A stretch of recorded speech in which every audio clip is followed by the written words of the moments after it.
कांग्रेस जनता party ने दिल्ली में थाली चम्मच बजा बजाकर पूरा जंतर मंतर हिला दिया।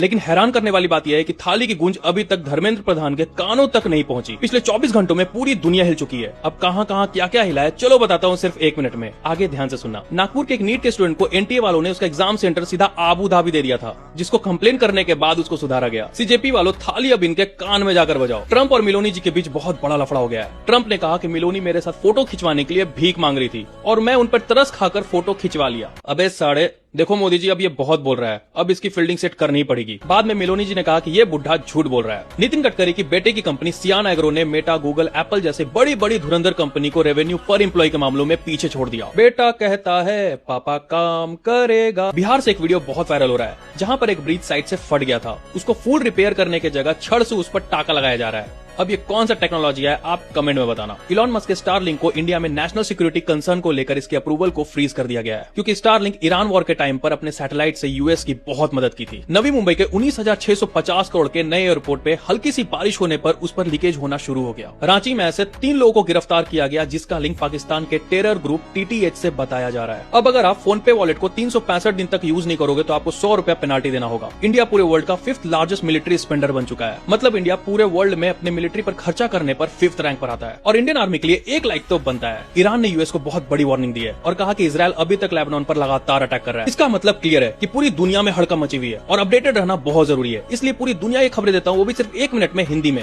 इसलिए फॉलो जरूर कर लेना। कल फिर मिलते हैं नई खबरों के साथ।